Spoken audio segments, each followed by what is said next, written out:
In today's video, I'm going to show you how to attach and use the cloth guide that comes with the Janome CM17.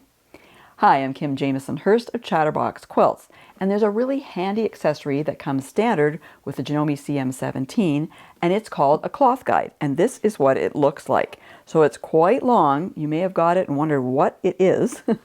So that's why I want to talk to you about it today. So first off, how do I get it into the machine, and then what am I going to do with it? Okay, so the cloth guide is really great for getting the same width, the same distance between stitches, okay? So for example, if you had a really wide border on a quilt and you were doing walking foot quilting and you wanted to have maybe 3/4 of an inch or an inch between every single line of stitching, the cloth guide is going to be the accessory you're going to use. It's also great for adding decorative stitches to items. So if you're a sewist and you want to do some decorative stitches, maybe on a collar or even down a shirt, let's say you want to have 3 rows of decorative stitches down the front on either side of the fastening on a blouse or a shirt, you could use the cloth guide to make sure that you get those decorative stitches evenly spaced on that shirt. So it's really handy to use. Now, let's take a closer look at it first before I show you how to attach it so you can see what it is. So this is the cloth guide part itself, okay? So it sits higher here. It sits proud of the plate. Hopefully you can see it there. And so you're going to be able to butt your fabric right up to that, and it's going to keep it whatever distance you've set, okay, as you feed your fabric along. Now there's also markings on it. The top is in imperial, so it's in inches, and you can see there's a 1/4, 1/2, 5/8, and then it goes into 1, 2, 3, and 4 with 1/4 inch markings in between all of those. And then the bottom is your metric, so we're in centimeters here, so 10, 20, 30, 40, 50, and so on. And it goes up to 8 inches here, all right? So you can set any distance from like 1/4, even less than 1/4 of an inch, up to 8 inches. All right, now how do you set those lines? Well, there is a red mark here you can see through the acrylic guide, and when you push this up, this little guide here, a little locking mechanism really, when you push it up, it's going to allow you to slide the cloth guide along, and you'll use that red line to line up. Let's say we want to have it at 5 inches. I will put the red line at the 5 inches, and then I will push down and lock that in place. So now it's not going to move, okay? So you push up to release, push down to lock, okay? All right, now how do I get this into my machine? Good question. First off, you want to slide this all the way over. You can lock it if you want. You don't have to, but get that cloth guide, that acrylic part, out of the way. And then you are going to go over to your needle plate, and I'm using the zigzag needle plate here. And you're going to open up that little bobbin area. You're going to take off that little bobbin cover plate and put that aside somewhere where you won't lose it. Okay, and then you notice that there are some little kind of hooks here. Those are just going to go down into your bobbin area. So you just kind of tilt it a bit and put it down, and that's it. There it is. It's locked in. How do I get it off? Same way you got your bobbin cover off. You're just going to push that black part over to the side. Hard for you to see here. You're just going to push that over the side, and it releases the plate. So again, just insert it just like that, lay it down, it's done, push this to the side and lift it up to release and remove. Okay, so now it's in there, right? And we want to do some stitching, right? Because we want to see what this is going to do. So I've got a quilt sandwich here, and I'm going to unlock it because I want to move it in closer. So again, I'm moving it over here. So the first thing I'm going to do is I'm going to lock it at 1 inch, and I'm going to stitch something. Now, I could already have stitched a line of stitching on here and be then going over, but let's just start at the beginning here. Let me move this up. Let me get my glasses on so I can see what I'm doing. And I'm just doing a straight stitch, and I'm actually using a thicker thread in the top. I'm using Accent from Wonderfill.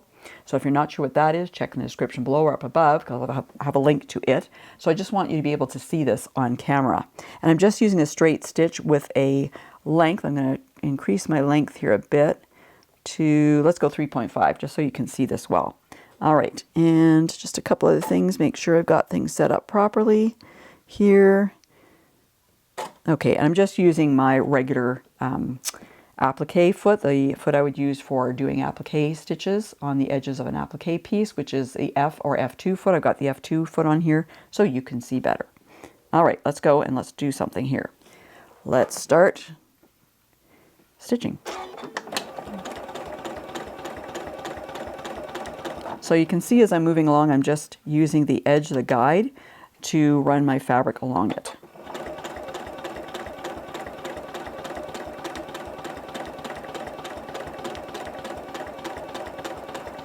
All right, just going to cut my threads.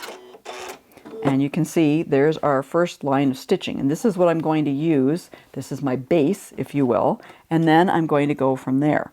So unlock, move it along. Let's try it at 1.5 inches. So I did this at 1, now we're at 1.5. That gives me a 1/2 inch spacing, right? So let's try this. Again, lining up my fabric with that guide on the cloth guide, making sure I'm locked down there. Good.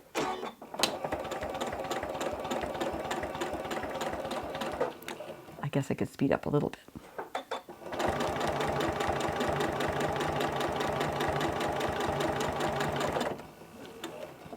All right. Okay, so I've got a nice 1/2 inch spacing between those first 2 lines. So I could continue along like that. My next place I would go to would be 2, right? If I want to have 1/2 inch between there, because we have 1, 1.5, 2, right? Okay, you have to be a little bit of a math whiz to do this, right? Not really. Okay, let's try the next line of stitching.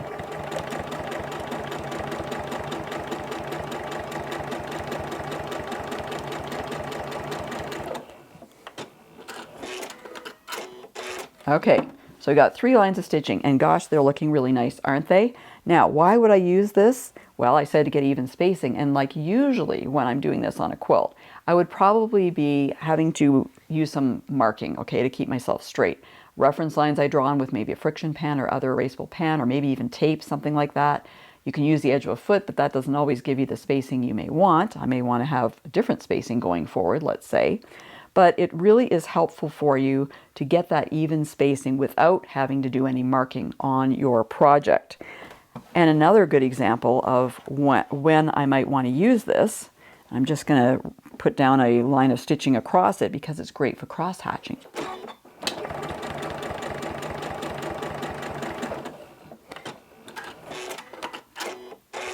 Okay, so if I want to do some cross hatching on here and I still want to maintain that 1/2 inch spacing, I'm just continuing to move along in 1/2 inch increments.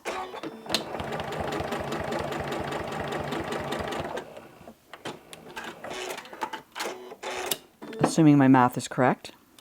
Okay, let's do one more. And just one thing I wanted to point out here, you can see that as I'm doing this, like I mentioned, being able to use the edge of your foot, you can see how I would not have been able to do that to give me that spacing in this particular example.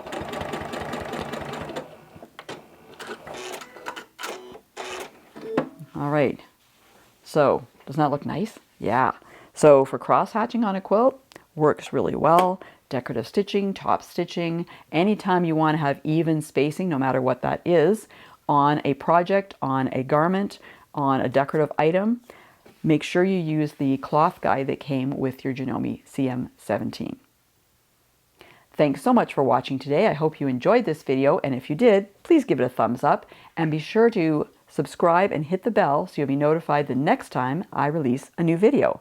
And for more helpful quilting information, be sure to go to my website at www.chatterboxquilts.com.